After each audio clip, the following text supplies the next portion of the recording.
What's up, guys? Xervean here, and we're gonna have a fun one today because Candace has been saying some crazy shit. Uh, so I saw this clip was going around, kind of a follow up from her original insane video from a few months back about how NASA is satanic and space is fake and all that crazy shit. But yeah, I just wanted to go ahead and go through this. I debunked the original video on my live stream, but let's go ahead and go through this real quick and see what she's got to say. Oh, by the way, rocking my NASA shirt, so officially paid off by the government, I guess you could say. That's how I feel every time I send a text message. Like, people don't appreciate what I'm doing, and it is because of sexism and because they don't see that I am exactly like Alexander Graham Bell. But here's I'm not taking her out of context. She's just, you know, telling some kind of a sarcastic joke there, obviously. my bone to pick with Matt Walsh. We have a long running beef on the topic of NASA and moon landings because he thinks they happened. And listen, when the guys did.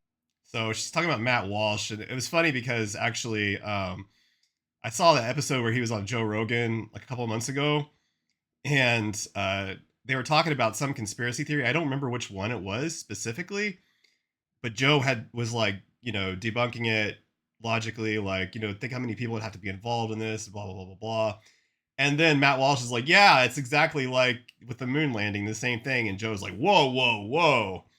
And then Matt kind of owns Joe pretty hard about the moon landing, and poses his um, exposes his hypocrisy, on how he's got a blind spot for the moon landing hoax conspiracy stuff. I thought that was pretty funny, actually. That I'm actually kind of surprised that Matt Walsh is not conspiracy brains like so many of these right wing personalities are these days. But let's go ahead and continue. Did it, it was fake and gay. I'm sorry, Matt, and it's time for you to admit it. It was just as bad. You just weren't alive for it, okay? Homies were on the moon making phone calls before the time of cell phones. Like, hey, what's up, Prez? It's me on the moon with the flag. No issues. First time we've ever flown this thing. Yeah, I don't know. We just got.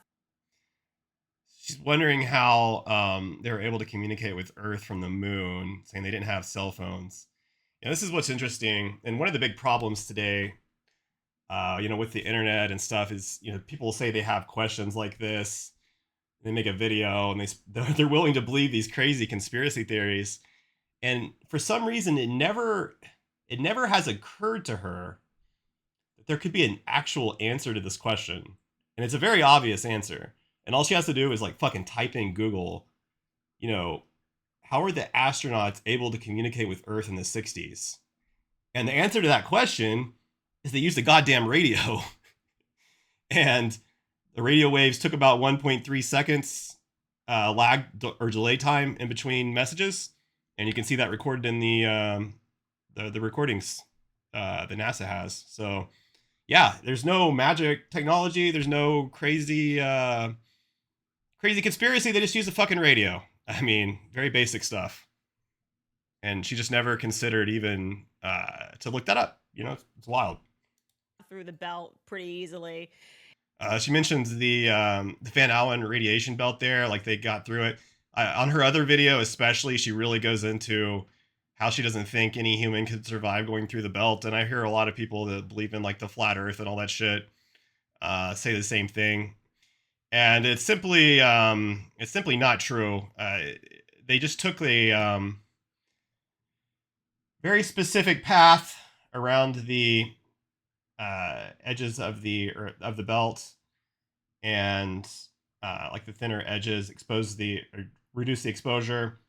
They had aluminum shielding on the crafts that also reduced the exposure by 10 to 20%. They were only like, the travel time around the belt was, I believe, about an hour. And they were only ended up being exposed to around 0.2 rads, which is a little under a CT scan, whereas 500 rads is a fatal radiation. So yeah, basically, yeah, there was no issue. They just planned the flight path very carefully and timed it well, and that's how they were able to get through that. And until Matt Walsh accepts that the mission in 69 was also fake and gay. I don't care. I can't defend you. Even if I fully agree with you about Gayle King, I won't. I literally cannot defend you.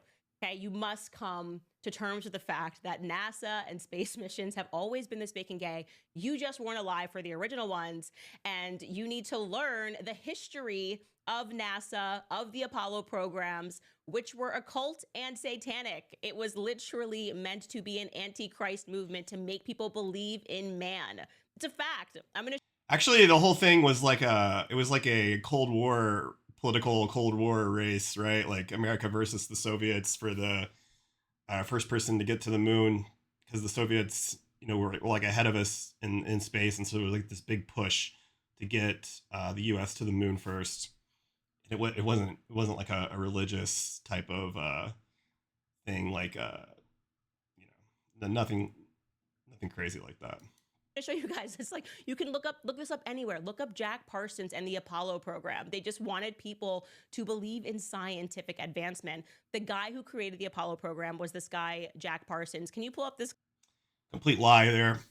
Jack Parsons died 6 years before NASA was founded. He created a rocket company, made innovations on the rockets, but he was actually fired from his position at his company even before he died, and lost his security clearance because of his involvement in the Aleister Crowley Thelema religion, doing the sex rituals. He wasn't fired for the sex rituals. He was fired because of the drugs and stuff, I believe. Yeah, it was a liability at work. Lost his security clearance. Clip, Skylar. This is from a podcast, a Science History Institute. So to be clear, he was never in NASA. He was never part of the Apollo program whatsoever. he died 6 years before NASA was even founded. She's too fucking stupid to look this up. She's made 2 fucking videos, and she's too dumb to look this shit up. It's unbelievable. Institute, Museum and Library. This is one of their podcasts, and you scroll down here, and you, again, are probably going to have to make this bigger for my eyes, but at the top here, Jack Parsons was a brilliant rocket scientist. Yeah, see, so I was going to, when I first watched this clip, I was like, I'll just talk about how she has like a terrible epistemology. Like, she's looking for things that confirm her beliefs instead of looking for something that could falsify her belief in this conspiracy, right? So she's trying to confirm her bias. So that's not what you want to do. So I thought maybe, okay, she found this one random site.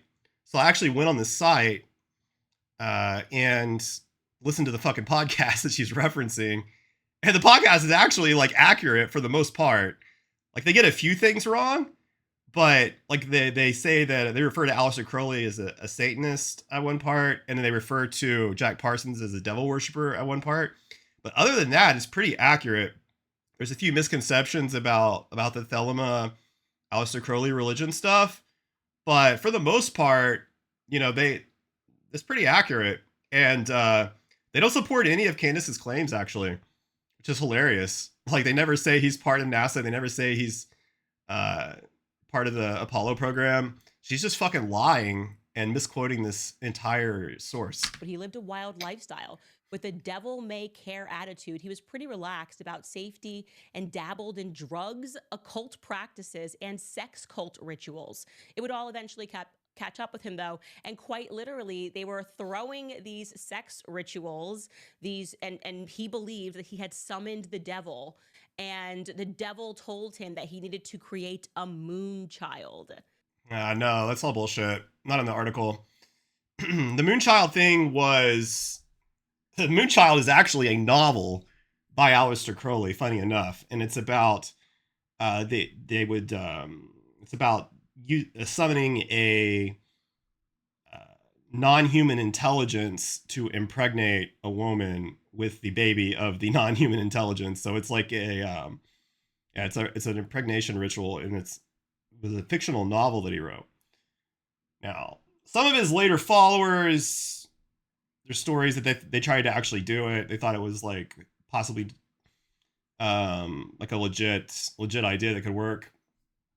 No evidence from what I was researching that Crowley ever thought it was like a possibility.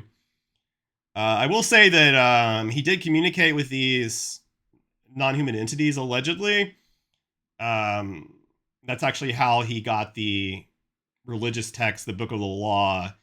I believe he spent a night in Cairo in the one of the pyramids, and his wife at the time was like a medium, and she channeled this entity, and it told him the contents of the book, what to write exactly word for word, allegedly.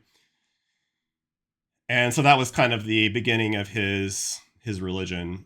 I think he called it the entity Awas, but it wasn't the devil. I'm sure Candace would say it was like impersonating this. It was lying to him or something. It was actually the devil, but there's no evidence of that. Now, funny enough, there's another entity that Crowley summoned, which it's called Nam, I think. And actually, let's look real quick. This would actually be a much more interesting conspiracy for her to go down, actually, because this is actually the entity that Crowley summoned. This called Lamb. It's called Lamb, and looks a hell of a lot like a gray alien. And they actually mentioned this. This is actually one of the first appearances of the gray alien in 1917 by Aleister Crowley. Yeah. Before that, the closest description was, in an H.G. Wells novel. So that's kind of funny. Like, she could have had like a more legit conspiracy, like about the aliens and shit. But yeah, Next thing you know, I don't want to help her out too much. She could have said like the aliens. They gave the plans to the humans for the rockets, through the rituals, and that would be hard to falsify. She could have done that. I'm doing all the work for her now. Come on. Now they're telling us we made it to the moon. I mean, you got to look into Jack Parsons and the origin of NASA. I'm telling you, space has always been exceedingly fake and gay. See, this is so interesting because she's just bluffing her audience. Like, she knows they're not gonna fucking look it up. They're too fucking, I don't know, like brainwashed or something. I mean, goddamn, like, how does nobody look this shit up? It's so easy to look this up in like 5 seconds to see the date that he died. It was fake and gay when the men did it, and it's now fake and gay because the women did it. So go back and watch our NASA episode to learn more about the establishment of the Apollo program and why it's always been occult and satanic, and about devil worship and about the Antichrist. It's just undeniable. It's like a part of history that's just real. So I'm challenging you, Matt Walsh, once again. There's nothing about the Antichrist. Until you say, Candace. Crowley used to troll the newspapers that he was the Great B666. You were right. Space is not real. I'm just a guy and grew up with little astronaut figurines, and I can't let it go because a little boy in me doesn't want to say no. All right, guys, cutting to some spots. Funny thing about another funny little fact from that podcast that I wasn't aware of was that actually Parsons was friends with none other than L. Ron Hubbard, the Scientology dude, and L. Ron Hubbard, after Parsons got fired from his job and lost his security clearance, he actually proposed this business plan to Jack because they were living in like the same mansion, practicing the magic stuff. This is long before he founded Scientology. And L. Ron Hubbard basically came up with this scheme to flip yachts. And so Parsons invested in it, and L. Ron Hubbard ran off with Parsons' money and scammed him. Yeah, pretty funny. It said he was able to recover some of it. Like in the article, it's funny. They claim that Parsons did some magical ritual to create a storm, and somehow or another a storm appeared. Just coincidence, obviously, but I mean, it's pretty funny. And so whenever Elrond had to come back to shore, Parsons was waiting on him. I don't know if he like kicked his ass or what, but he got like part of his money back at least. Sponsors, Paleo Valley. I eat paleo when I am pregnant. I've been eating paleo at least for the last couple of months. Something I have been craving this pregnancy is beef sticks. specifically the ones from my friends at Paleo Valley. Paleo Valley makes their meat sticks with 100% grass-fed beef sourced Is that the end of it? Fuck. from a small scale regenerative American farm, so you can feel good about what you're eating and what you're supporting. They've stripped out all the junk. There's no preservatives, gluten, soil. I guess that's the end of it. I was thinking she said some more crazy stuff about it being fake, but I mean, space is not fake. I mean, you know, we got like 12,000 satellites in space that are active right now. You know, we brought back like over 800 pounds of moon rocks. We've got GPS on our phones, stuff that wouldn't work if relativity wasn't a thing, you know? Um, I mean, there's just, you also have to consider that, you know, our mission to the moon, the Russians were monitoring all of it, and they clearly would have absolutely exposed us if we were faking shit. Absolutely, that would have been tremendous. And whenever you're evaluating these conspiracies, you have to ask how many people need to be involved to pull this off. And like over 400,000 people have worked in the Apollo program. I mean, how the fuck are you gonna get 400,000 people signing on for this conspiracy for this long, and none of them have leaked it? And then, not even to mention, like all the other countries on the world would all have to be in agreement to lie about space. And like I mean, you're talking millions of people have to be in on this. And now you have Elon Musk with the SpaceX company. Like, you don't think Elon would expose the fake space? Like, you don't think he would stop like punting money, just trying to get into space and get to Mars and shit? Like, it doesn't make any fucking sense. Like, this entire conspiracy is just completely absurd. I mean, just completely absurd. Like, obviously we got live streams from space, so much footage, so many pictures. We can see pictures of the moon, the equipment left there by the astronauts. Like, I mean, at some point, you know, for this to be a conspiracy would be more absurd than, I mean, uh, it's just so absurd. Like, to even consider this being a conspiracy. There's just so much overwhelming evidence. There'd have to be so many people involved in it, and there's no incentive really to lie about it. Yeah, and there's tons of incentive for other countries to expose us if we were lying about it. So anyways, if you liked the video, like and subscribe. Don't listen to Candace Owens. Fucking look shit up on your own. If you hear an insane claim like this, you have to look the shit up. Don't believe the insane fucking claim. They're fucking lying to you, most likely. Like, and this stuff is very easy to verify. These Apollo missions are some of the most widely covered things in American history, you know. I mean, there's so much written about them. There's so many details, so many interviews, so much science. Like, just look into things, guys. I mean, come on. I know there's a lot of people that believe her, and that's very frightening to me. Anyways, thank you very much. More to come. Peace.